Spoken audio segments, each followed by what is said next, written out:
Hi, everyone, and welcome to the very first Houston Chronicle Live we have for 2025. I'm so excited about today's edition because we have with us our newly sworn in district attorney, Teare. He's here with us today.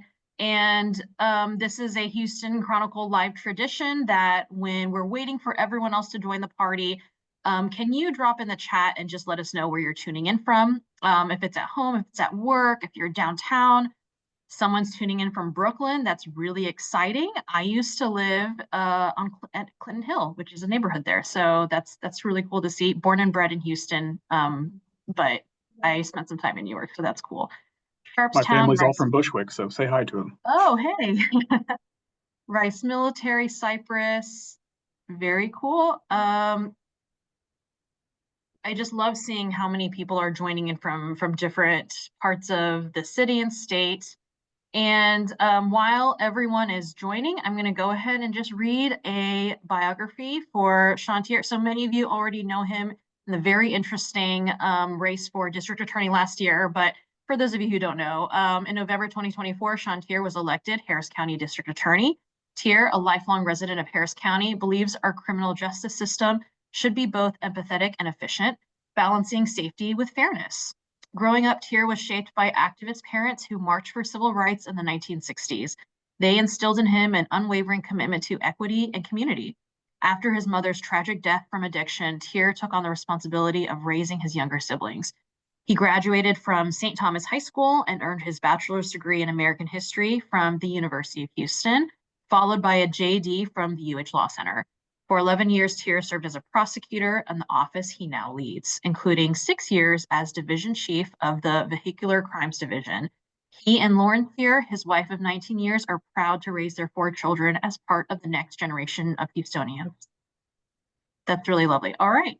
And we're at 102 now, and we have quite a few people already joined and joining. So just one last note of housekeeping before I turn it over to Codell.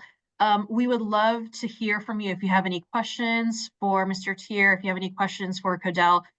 So while this event is happening, as we have the discussion, we have saved some time at the very end of our live event to ask questions directly from you, the audience. So if you have any questions, please drop them in that same chat feature. I will be just looking through them and combing them through and saving them until the very end. All right, and with that, I'm going to hand it over to Codell. Thank you. Well, thanks for coming on, Mr. Teare. And of course, if you're ready, we'll just hop right into it. Let's go. All right. So I want to start off with the election. You had the primaries. You pretty much cruised to victory. The general election was a little closer than I think many expected. Were you surprised it was as close as it was? And why do you think it was so close? I like that you said a little closer. I didn't go to sleep that night, so yeah, I was a little surprised. It's what I've said since I jumped in this thing 2 years ago. The only poll that matters is election day. One of the big reasons I think that we were all kind of caught off guard was that the polls had us comfortably in the lead. I think that a large reason for how close it was, for not just me, but for everybody in the county, was external forces, things, outside of our control in Harris County, that we weren't really picking up on. So, I'm glad that it turned out the way it did. And quite frankly, it's a wake-up call to any of us that are politicians, that we need to change our messaging. So I think that going forward, you'll see us do that on my political side. But thankfully, for a little bit, I get to turn that off to an extent and really do the job that I was elected to do. Does it change your approach at all to the job itself? No, that was never going to be an issue. I think that this job is so odd in that it is political and you have to be elected. But once you get in this office, it cannot be political at all. This job it's too important, and you take an oath to do the right thing, whatever the political fallout will be. And so that's how I intend to do it. And the election and the results of it are not going to affect that at all. So, before you were elected, you expressed some interest in uh, creating or interest in diversion programs. Do you have a plan to create new diversion programs or make any more additions when you now that you're in office? Absolutely. I think that past administrations have started the ball rolling in a meaningful way, but I've been in this world for long enough to know that we can protect the community from people we're scared of and not create the next generation by saddling young and first-time offenders with criminal convictions. So we have to be intentional about the people that we finally convict. There are so many beneficial programs that have been instituted around the country that we're going to model on drug offenses, on a lot of low-level cases that don't, quite frankly, ruin people's lives for a single mistake. You know, I've tried a lot of capital murders. I've handled the worst of the worst. And to a person, I can tell you in retrospect how they got there from their first 3 or 4 brushes with the law. And so if we can get people off of that road and that path early and in a meaningful way and set them up for success, we have reduced the number of people that we should be and are scared of out there. I mean, you know, if you give someone a felony conviction for 1 bag of Coke at 17, you've basically thrown their life away. There's no chance that they go to any continuing education, college of any kind. They can't get an apartment. They're not going to get a decent job. And what you see is eventually they post up outside the Galleria and follow someone home. So we've got to be intentional about getting people off of that track when we can. And I'm not naive enough to think that we're going to save them all. But if we start to save 15, 20% of those first-time offenders every year, Harris County looks a lot different when I'm up for re-election in 4 years. Last time we checked, the court backlog was around 28.5 thousand, I believe, which is, I want to say, around 2019 levels. Yep. What steps can your office take to help cut down on that number?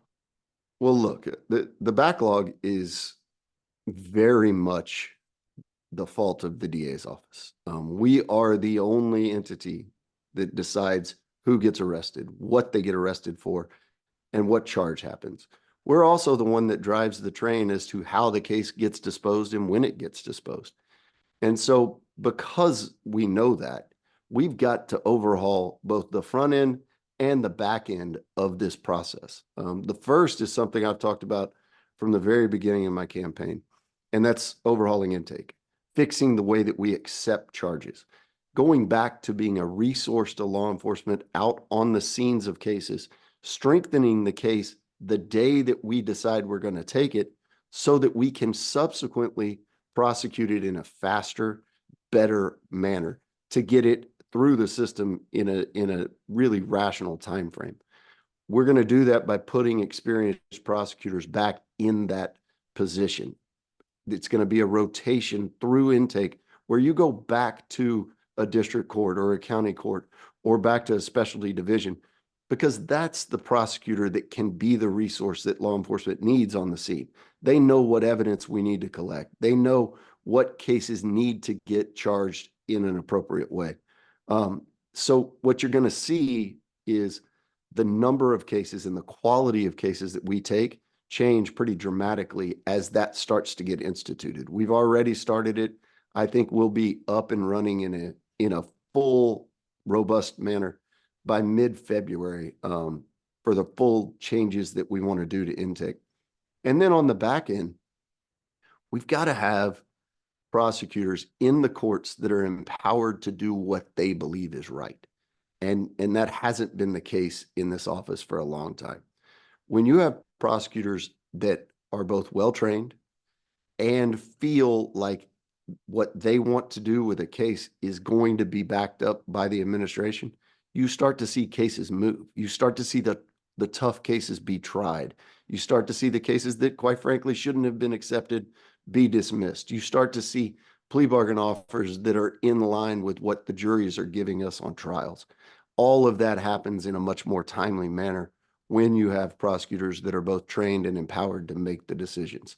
So I think in just those two areas, changing it is going to drastically affect the backlog. And one other thing, just to touch on the backlog, because I think the vast majority of people out there don't understand why the backlog is really important to them. We are spending $54 million a year as a county to bus people to different jurisdictions in between their court settings simply because our jail is so full.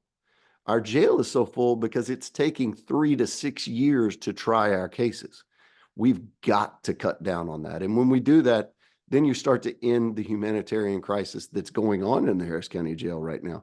You start to see victims receive the justice that they want in a very timely, meaningful way. And you start to see cases be evaluated and disposed of so that if the defendant is either not guilty or not guilty of the charge we've charged them with, they get to move on with their lives as well. Everything gets better when we're doing things in a timely way, which is why the backlog is so important to just everyday citizens out there. I want to touch a little bit about kind of the news of the day, actually. So your office has officially recused itself from the Elevate case against that was brought up against Lena Hidalgo's former staffers. Right. Now, that was originally brought up by your predecessor, but how do you feel that was the right move to recuse yourself from that case? Well, look, I wouldn't have done it if I didn't think it was the right move. And my predecessor didn't actually recuse the office. She just invited the attorney general in to prosecute it with us. We have recused ourselves as a whole, not because there's a conflict, but because I think it is overdue for this office to be removed from even the appearance of a political conflict. So I have never been the defense attorney. I have never been the prosecutor on those cases. I certainly didn't obtain an endorsement from Judge Hidalgo as any compensation for these cases. But I know there's enough concern out there in the public, and this office has lost the trust of the public. And so what I want to do from the very beginning is to begin to regain that trust. And this is one of those moves, being able to say, politics stop at the door for this office. And that's going to be true for myself and everyone that works for me. And that was the genesis of making the campaign promise that I was going to recuse our office and following through within the first week. What can you tell me about some of your main initiatives going into your first year? So the two main initiatives of the first 6 months was to overhaul the intake. And we've talked about that already to an extent, but in more detail, we put a new bureau chief over intake, Denise Nichols. She is a 20+ year prosecutor. She's been everywhere in our office. She's most recently in charge of our child abuse, child sex cases division. So we were able to promote her and put her over intake. What she is doing right now is really training the entire office on how to go about working our system down there. Once that gets done, once the training model gets done, then we're going to be able to fully staff full-time our intake division with experienced line prosecutors. That change in and of itself is gonna make this office so much better, not just for us, but for our law enforcement partners as well. The prior administration would not allow most warrants to be written except for between 8 and 5 on Monday through Friday. When you think about that, officers work 3 shifts. And to suggest that someone who works midnight to 8 can't get their warrant written until they have to come off of their shift to get it done, it slows all the processes down. So we're going to do everything we can to be the resource to make sure that officers on the streets can be there ready to go. The other main initiative that we're doing in this first 6 months is setting up a domestic violence bureau where we are going to have specifically trained trauma-informed prosecutors handling every intimate partner violence case inside our office. What we have seen over the course of decades, quite frankly, is a mishandling of most of those cases. The survivors are handled and treated with non-trauma informed prosecutors that don't really understand what they're going through and how to help them the correct way. And what you see is fatigue on the survivor's part. They decide they don't want to participate in the process because we don't know how to speak to them, because we're not dealing with their basic needs of where are they going to live tomorrow except to go back to their abuser. A lot of those things are going to change in short order. We've already created the bureau. We are working to train and staff it up completely with an eye towards being able to accept into that division every intimate partner violence case within the first 6 months. Speaking of hiring, you had mentioned in the past that you wanted to bring in a financial director. Is that still a Yes. priority, and what other additions are you making to the office? Yeah, it was such a priority that we hired her before we even started. Her name is Emile Chin. She is formerly with the Harris County Budget Office, and she's one of the best hires that we made. This office operates a budget of well over $100 million every year, and to think that we haven't had a chief financial officer to be a good steward of the public's money, because that's exactly what it is, quite frankly, is crazy to me. So she's hit the ground running. She speaks county budget, which thankfully I don't. But being able to have someone like that be in charge of the multiple accounts that we have to operate, all of the budgetary issues that we go forward in, has been a game changer. And I think it's going to continue to be, and you're going to see this office be able to actually utilize the resources that Commissioner's Court gives us.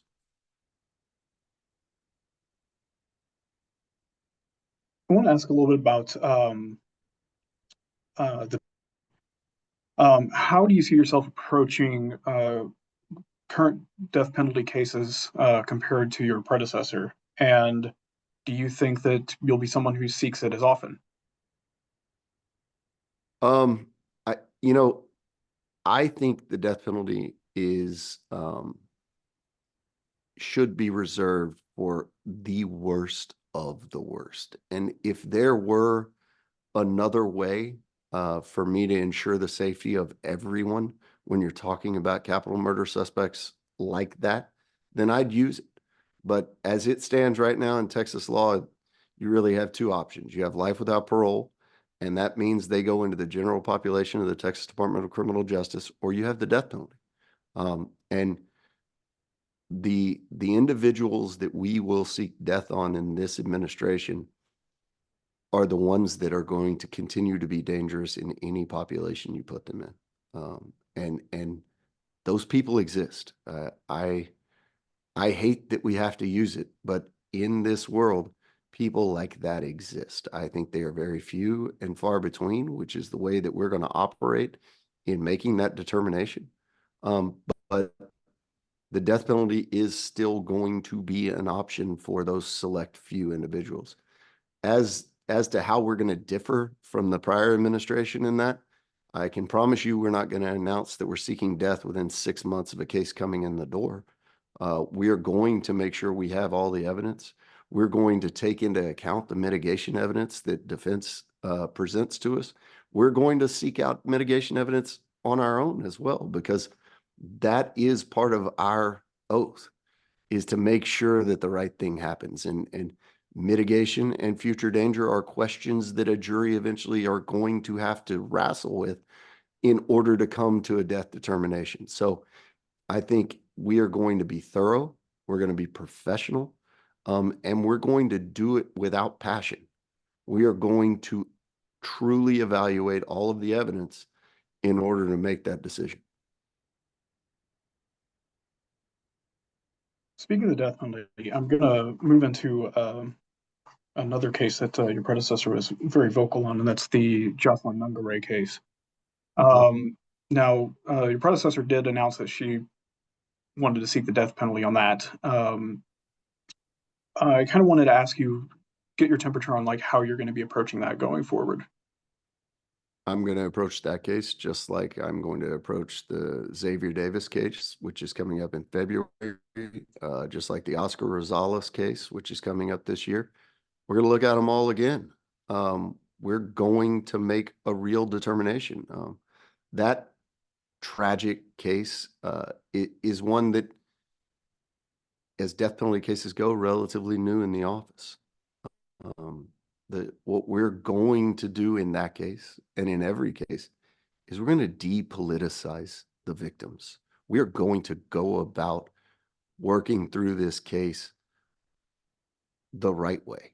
We're not going to go on Fox News. We're not going to go any national TV and do something at the detriment of the case and the survivors for political gain. We're gonna follow our oath and see that justice is done. The facts alone on that case are horrific, and you know I have 2 daughters. I have a 12-year-old son, so I cannot fathom the pain that family's going through.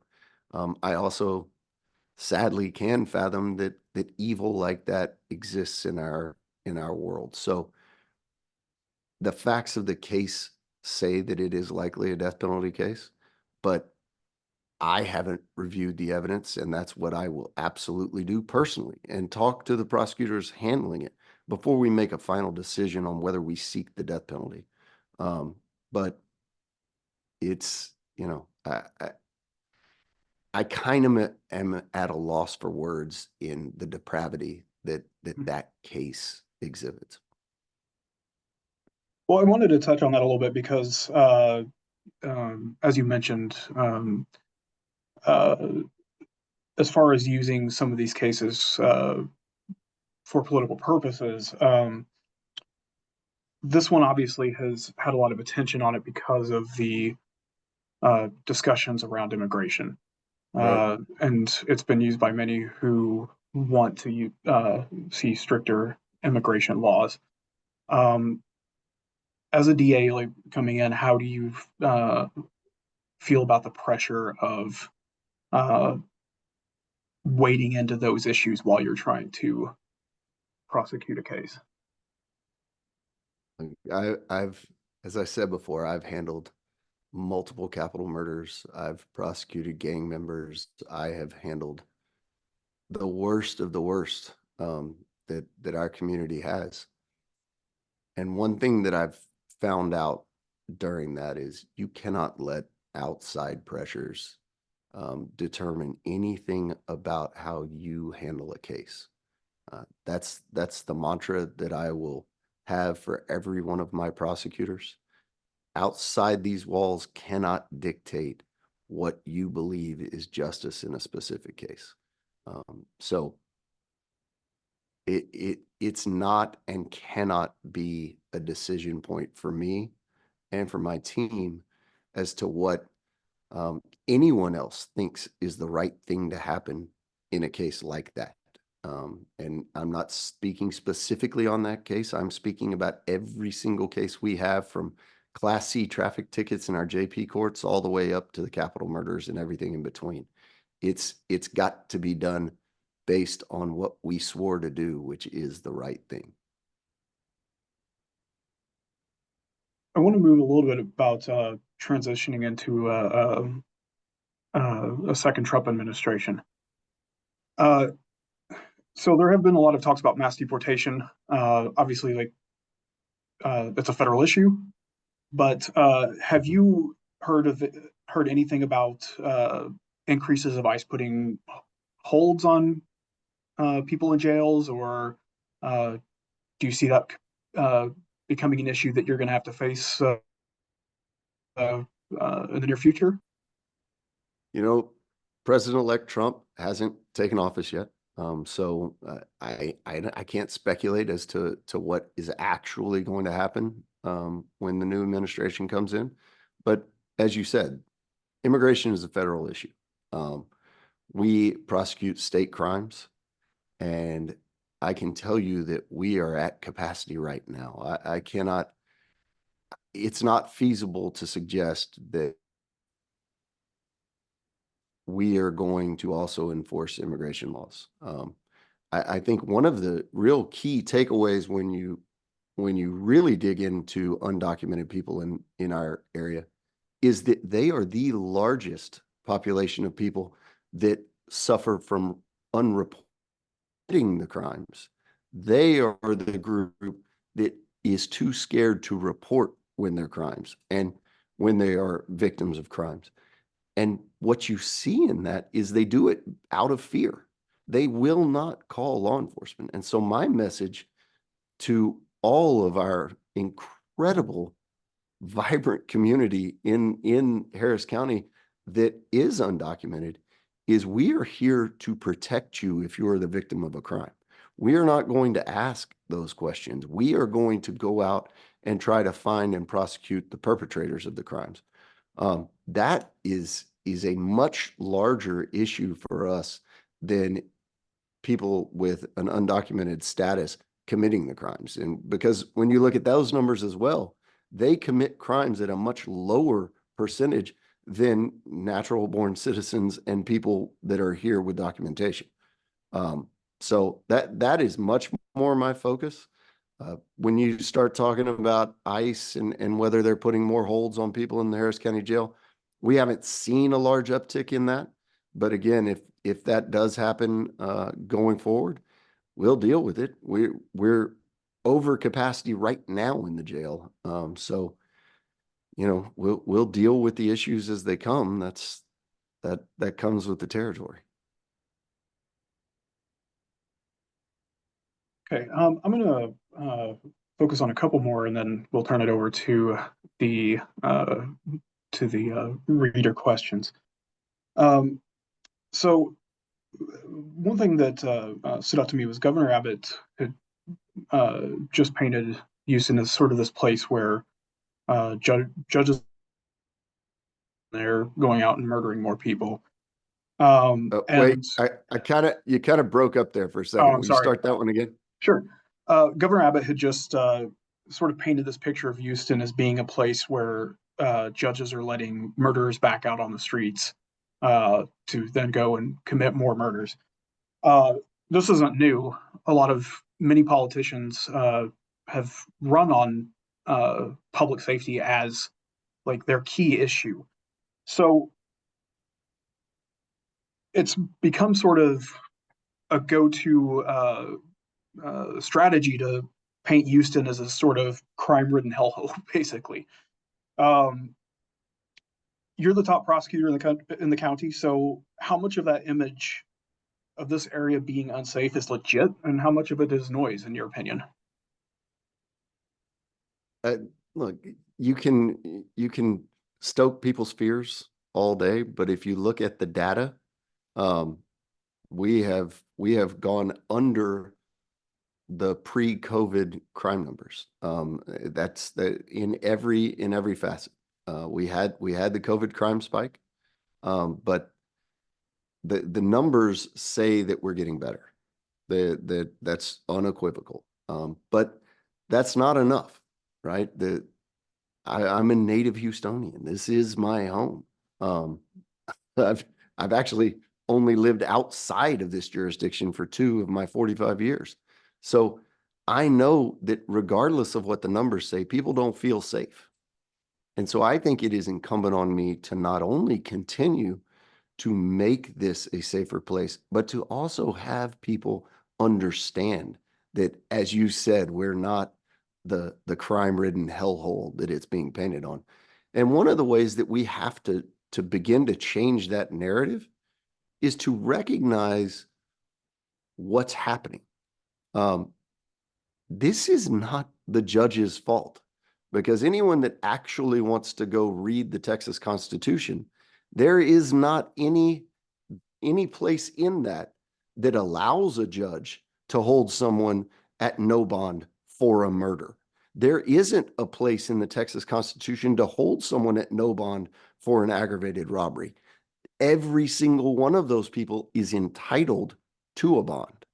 The only caveats to that are people that are charged with capital murder, where the state intends to seek death and they have a hearing, and where someone has violated a condition of a felony bond, at which point there has to be a hearing in front of the judge before the judge can hold that person at no bond. Other than those 2, there is no vehicle in the Texas Constitution to allow these judges to hold people at no bond.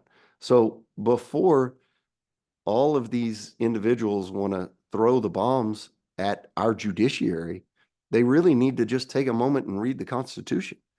That can be alleviated. We could do an amendment to the Texas Constitution and increase the types of crimes where people could be held at no bond. But that hasn't happened.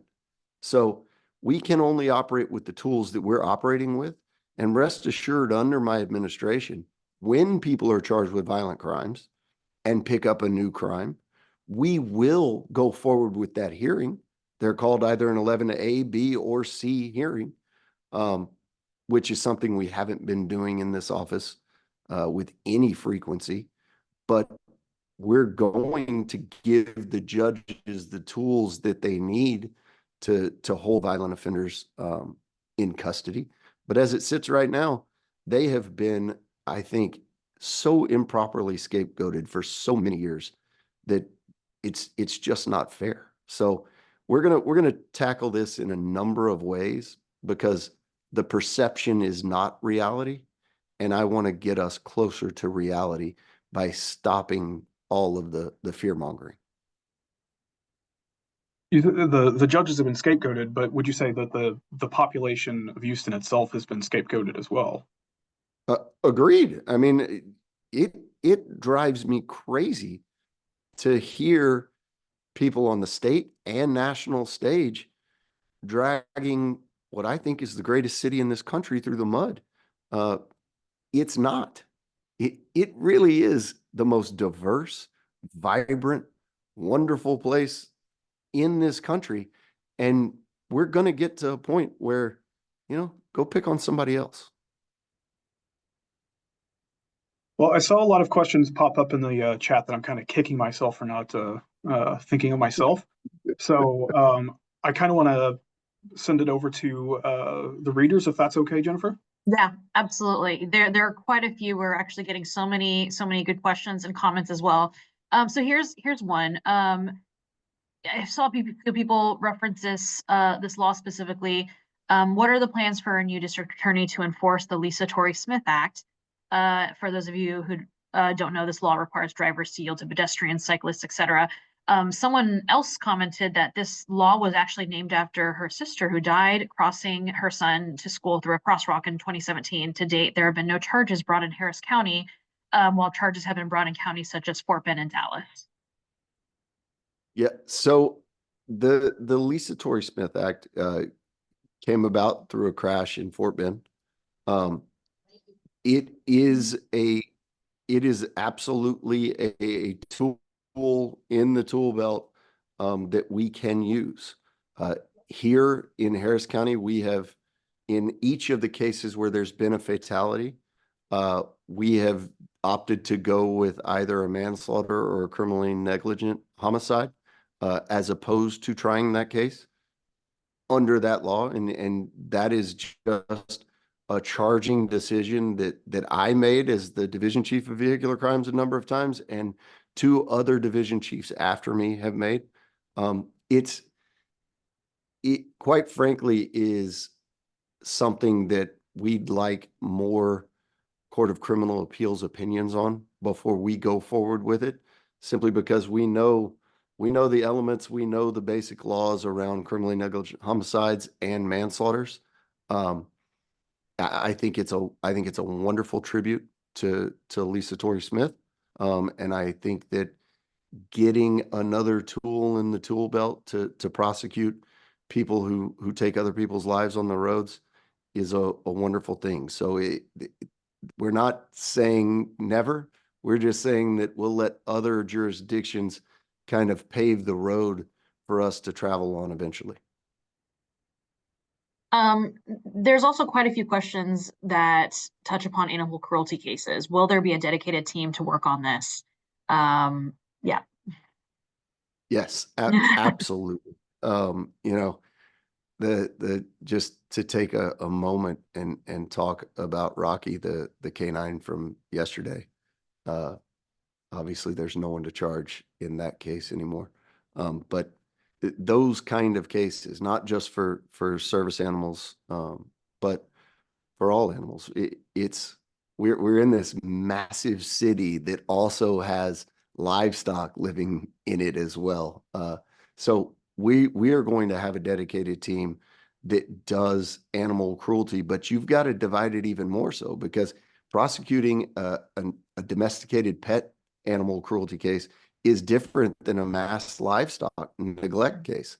And there are a lot of different kind of nuances in prosecuting both of those. And so for far too long, our office has not been the resource that it should be to Harris County Precinct 1 constables and a lot of the other agencies out there that are running these investigations. And without us being a contributing partner, these cases don't get handled right. And so we are going to, in very short order, have a robust team that can be the resource to the investigation and subsequently prosecute these offenders. Mm-hmm. What does rebuilding trust look like? You talked a lot about rebuilding trust in your office. What does that look like, especially in Black and Brown communities? What avenues will your office take in, building trust and transparency with marginalized communities? Yes, it is. I think it is one of the most important things we can do. I don't think it's a secret that law enforcement as a whole, and this office specifically, has lost the trust, if we ever, quite frankly, had it, with many of our marginalized communities. And rebuilding that, or building it for the first time, cannot be something we do on our own. It's got to be with the partnership of the grassroots organizations that quite frankly helped me get in this position. It's organizations like the Texas Organizing Project that I was with, knocking on doors, working with them. It's people at the Houston Area Women's Center. It's all of the different organizations that are out there doing the hard work every day and partnering with them, letting them be the guide for us in getting into marginalized communities, and letting them know that we are truly there to support them and help them. Because that is the role of this office, which is to protect everyone in this community. There are so many just questions and comments coming into the chat, and I just want to make a quick announcement that we won't be able to get to everyone's questions. However, we will put up a recording of this afterwards on YouTube, and if you can comment there or let us know in our newsletter any thoughts, we would love to take that into consideration. I know Codell is reading all of these comments and thinking about our coverage, so just an FYI, we can try to address that later. But so thank you. I know you mentioned before your plan to hire trauma-informed staff that handles domestic violence cases. Someone in the chat wanted to know, what about the same for children who are victims of sexual abuse? Is that, is there a plan to maybe address that as well?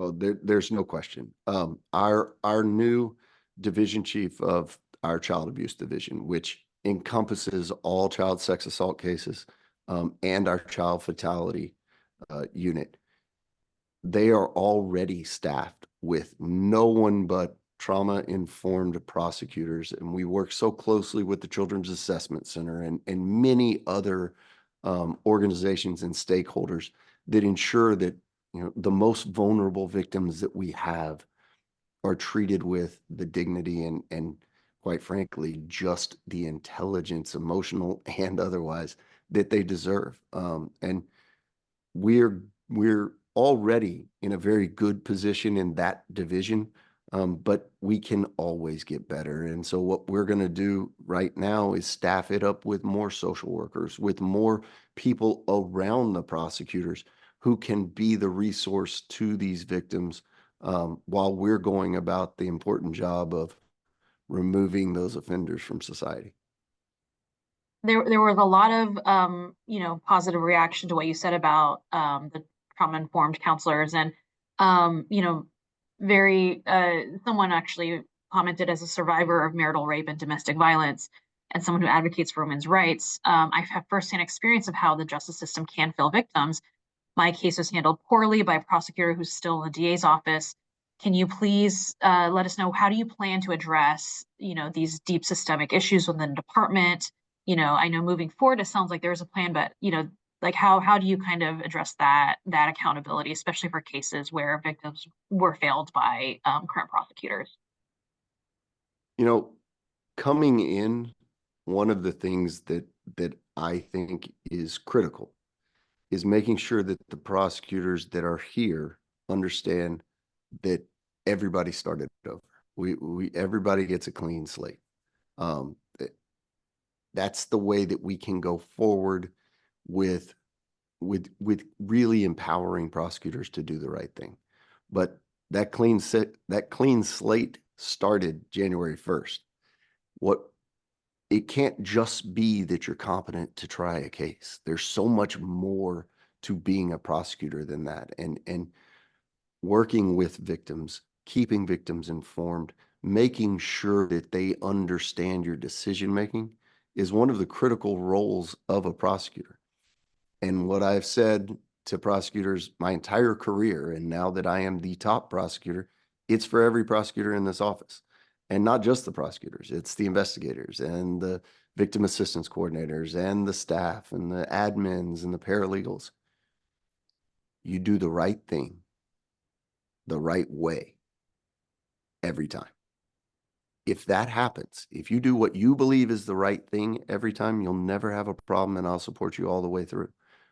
But the converse is also true. If you disregard victims, if you are not prepared, if you don't do every facet of this job the right way, then you can counsel them only so much, and it's time to move on. So we are not going to be in a position where we're concerned about letting someone go if they're not fulfilling every aspect of this job and dealing with victims, making sure that the victims are heard, listening to them, and actively keeping them informed is one of the critical components to this job. And if that's not happening, they won't be here. There's a reader who submitted this a few times, so I feel like I owe this reader a chance to read this question. She wants to know, can we ask Mr. Teare about his stance on prosecuting officers that commit crimes? If I'm able to get more specific, I'm referring to the Ricardo Resendez Jr. case from August. Constable was driving the wrong way, going 70 and 30, and hit and killed a civilian. No charges have been pressed. Yep. So, number one, in the broader answer to this, I have worked with police my entire professional career, and I can tell you that unequivocally, the good police officers out there want the bad police officers prosecuted. They do not want them on the same streets. I feel the exact same way.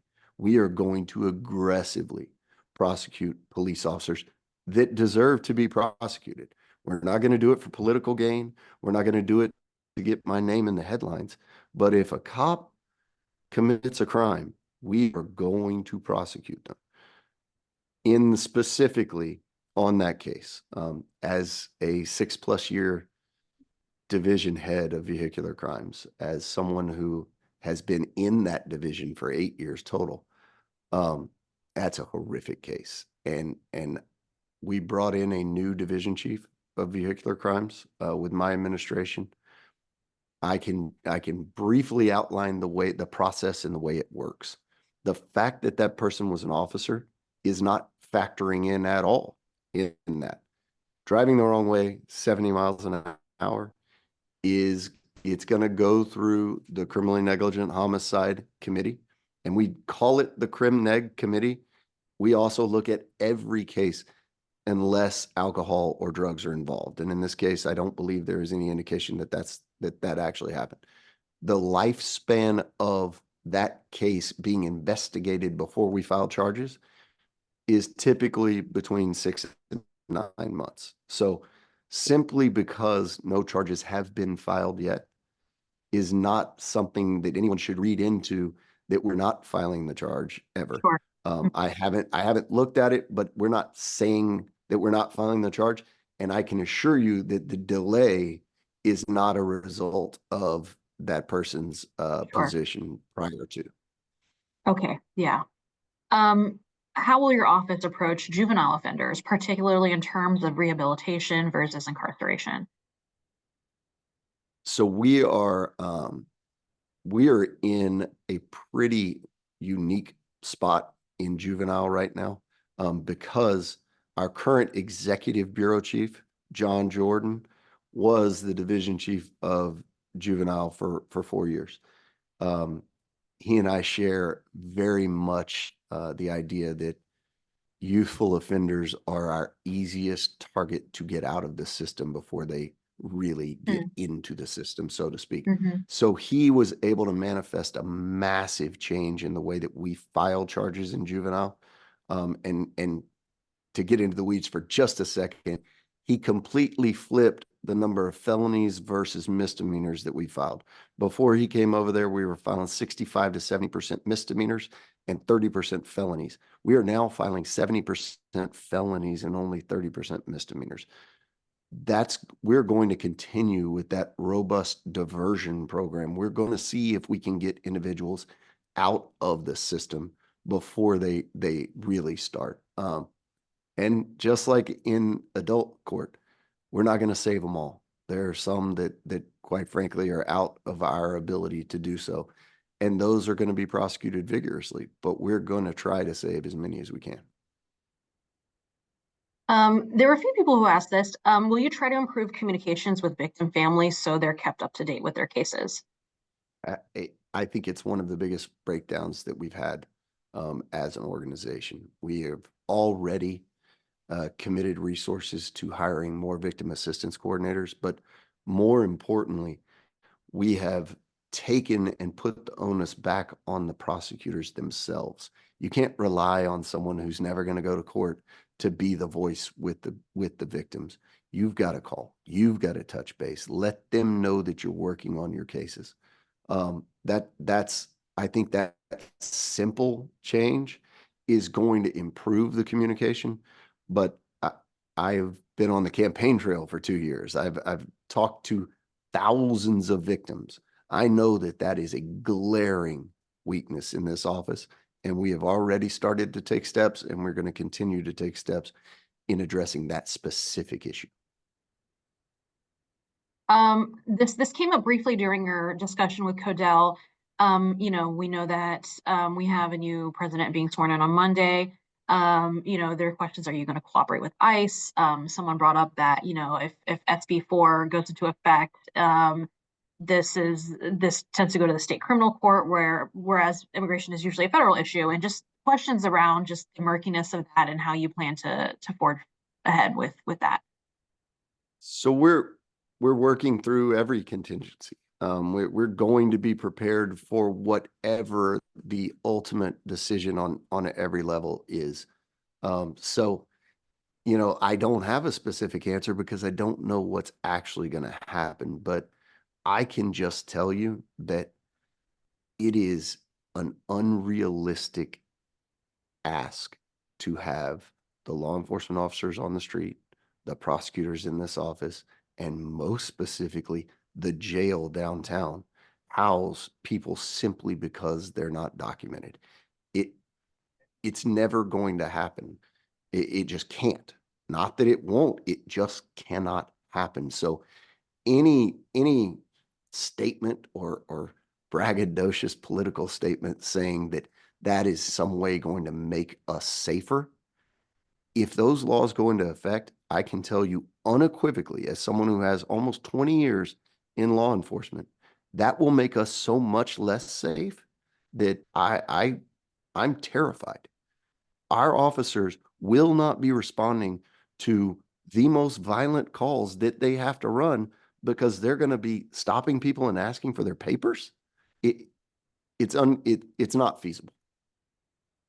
There was similar commentary on just if there's already a backlog of cases, what does that even look like if this is something you have to handle? So that's interesting to hear. And speaking of the new jail, someone did ask, do you believe Harris County really needs a new jail? No, no, we don't. Now, I think the jail is outdated. It needs to be worked through. It's not in great condition, but we don't need more jail beds. What we need is about a 6,000 bed mental health facility that is tiered down from a lockdown facility all the way to supportive housing so that we can ensure people are getting the medication they need. But we don't need more beds simply to house human beings. The Harris County Jail is the largest distributor of psychotropic meds in the state of Texas. So to suggest that a vast majority of the people in there aren't dealing with some type of a mental health issue is naive at best and ignorant at worst. So we need to build more facilities that are more tailored to rehabilitation as opposed to just warehousing human beings. I'm glad you brought that up because there were also questions regarding mental illnesses, and how under the previous DA there was a very close relationship with family advocates and those persons with mental illnesses like NAMI Greater Houston. So if you want to expand a little bit more on your thinking there, I think that'd be appreciated. Yeah, it's one of the, I think, cornerstones of what I hope to be a very successful administration. We've created a mental health bureau that is going to deal with individuals both on the competency side and purely there because of mental health issues. Just because someone has a mental health issue does not necessarily mean that they are not able to be prosecuted. But the other question is, should they be? And so I think in partnership, I know that all of the commissioners and the county judge are very aware of and cognizant of this being a massive issue. They want to help. They want to devote resources to doing this. We've got to partner and continue partnerships that we already have with outside stakeholders, but we've got to work even more closely with the Harris Health Center. We've got to be able to continue some of these and grow more partnerships so that we can make sure that the offenders are able to be rehabilitated where that's possible. So yes, it's something that we're actively working with. Cheryl Chappelle is the bureau chief over it, and she's having meetings working through this stuff as we speak. So we have time for one more question, and before we do, I just want to thank you again for your time. So many lovely comments about people who wanted to thank you for your time to speak to your philosophy and your goals. We even have what I imagine is an officer saying, I work overnights and have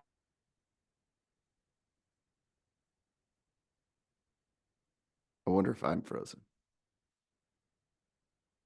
The first compliment, and it freezes up.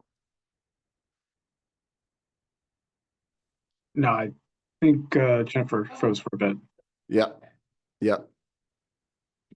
I was excited to see what the comment was. Here she comes. All right, sorry about that, folks. Hi. So it was an officer saying they were happy to hear that you can now write warrants any time of day. So there's that. There is one question that we had that I wanted to ask, and you spoke a lot about removing the politics from the role and what you do. So, but knowing, of course, still that, you know, you have to have a close relationship with the commissioner's office. You have to have so how do you plan to do exactly that? By being collaborative, by working with the other stakeholders instead of intimidating and getting in unnecessary political fights. Look, I know each of our commissioners, both Republican and Democrat. I know, I think every police chief, and I know the sheriff. I've worked with all of these people in a different role than this. To a person, they all care about making the streets safer. Some of them have different opinions about how we go about doing that.